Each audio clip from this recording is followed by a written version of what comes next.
Bonjour à tous, je suis Axel de jobpourmoi.fr et dans cette vidéo, je vais vous aider à vous préparer au mieux aux questions pièges en entretien d'embauche. Les questions pièges, ce sont les questions que le candidat ne peut pas prévoir. Elles vont sortir du champ des questions plus classiques du type les questions qui vont porter sur vos qualités, vos défauts, votre motivation, vos compétences. Voilà, ce sont des questions ici qu'on sait que le recruteur va nous poser, donc elles ne sont pas pièges. Par contre, nous, on va s'attarder sur toutes les autres questions et comment les appréhender. Toutes les questions qui vont un petit peu avoir pour but de déstabiliser le candidat. Dans le cadre de l'entretien d'embauche, les questions pièges ont pour but de tester le candidat, tester sa réaction face à des questions immédiates, moins téléphonées, dans un contexte moins balisé. L'idée pour le recruteur, c'est de sortir du cadre classique de l'entretien et voir comment vous allez réagir sous la pression, tester votre comportement. Est-ce que vous allez rougir, balbutier ou au contraire, est-ce que vous allez faire face? Ces questions peuvent aussi servir au recruteur à départager plusieurs candidats qui présentent finalement un profil similaire. Nous allons voir ensemble les trois types de questions pièges et je vais vous donner trois règles à suivre pour y faire face. Mais tout d'abord, si vous souhaitez recevoir des conseils pour votre recherche d'emploi, des astuces pour décrocher plus d'entretiens ainsi qu'une liste de compétences à mentionner dans votre CV, il y a un lien dans la description, vous n'avez qu'à cliquer, saisir votre email et vous recevrez tout ce contenu gratuitement par email. Et pour ceux qui veulent aller plus loin, il y a des formations complètes pour trouver un emploi.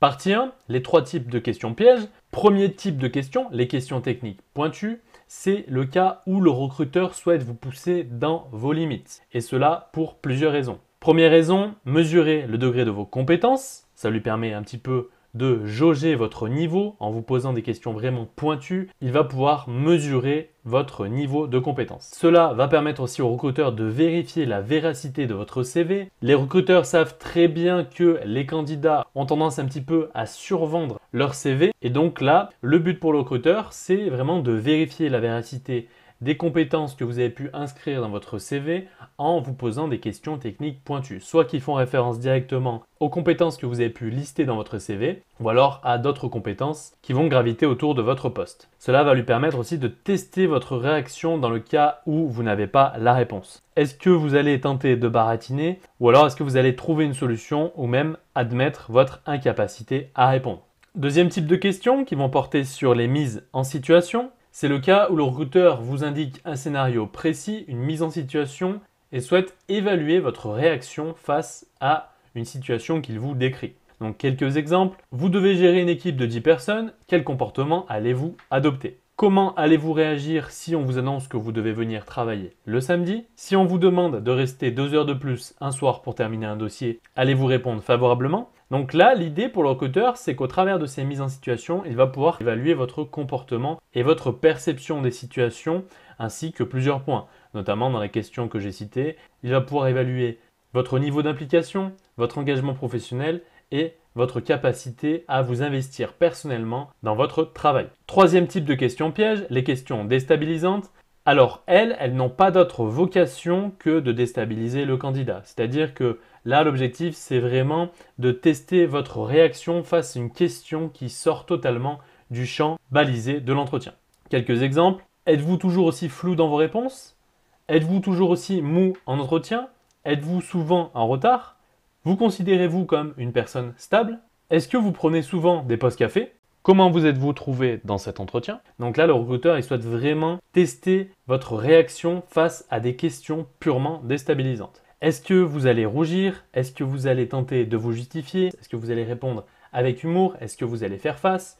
Là, l'objectif, c'est vraiment pour le recruteur de connaître un petit peu votre personnalité profonde en vous posant ce type de questions. Parmi les questions déstabilisantes, on retrouve ce que j'appelle les questions indirectes. Elles ont pour but d'en apprendre plus sur vous au travers de ce qu'en pensent les autres de vous. Exemple, si j'appelais votre ancien employeur, que dirait-il de vous? Est-ce que votre dernier employeur vous réembaucherait? Est-ce que vous avez gardé contact avec vos anciens collègues de travail? L'objectif pour le recruteur au travers de ces questions, c'est vraiment de savoir finalement, est-ce que vous êtes quelqu'un qui va donner de sa personne au travers de son emploi, qui va s'impliquer, quelqu'un qui va apporter énormément au sein d'une entreprise, avec un employeur et des collègues de travail qui vont le remercier pour le travail accompli? Ou alors au contraire, est-ce que vous êtes quelqu'un qui ne travaille que pour le salaire, qui ne fait pas quelque chose qui l'intéresse vraiment et qui, à chaque fois qu'il part d'un travail, part un petit peu la queue entre les jambes ou alors parce qu'il y a une mauvaise entente avec ses collègues, une mauvaise entente avec l'employeur. Donc là, il faut être capable de faire face à ce type de questions. Donc là, n'hésitez pas un petit peu à broder, notamment pour la dernière question sur est-ce que vous avez gardé contact avec vos anciens collègues de travail.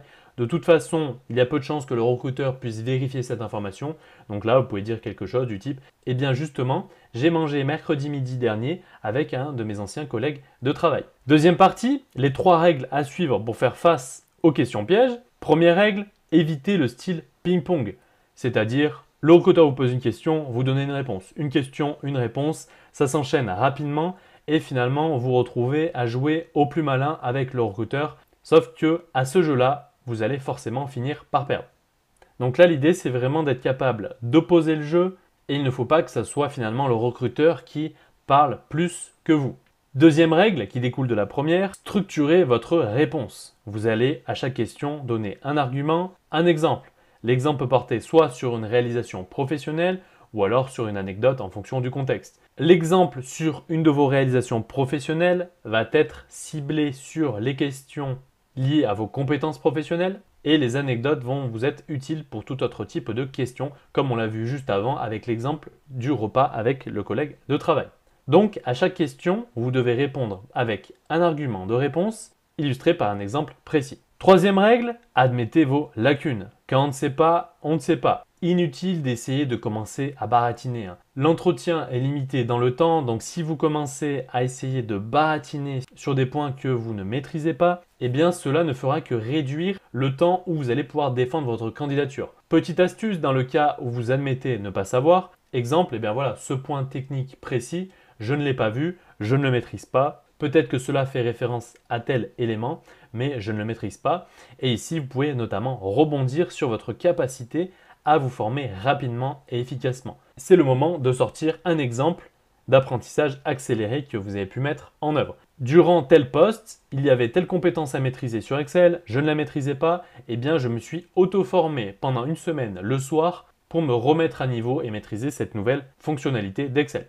D'un point de vue général, l'idée c'est vraiment de dissocier les questions classiques des questions pièges. Et parmi les questions pièges, identifier le type de question piège qui va vous être posé et dans tous les cas, essayer de suivre au mieux les 3 règles pour pouvoir y faire face en toute situation. Voilà pour ce qui est de comment faire face aux questions pièges en entretien d'embauche. Je suis Axel de jobpourmoi.fr. Je vous dis merci, à bientôt et je vous souhaite bon courage pour votre recherche d'emploi.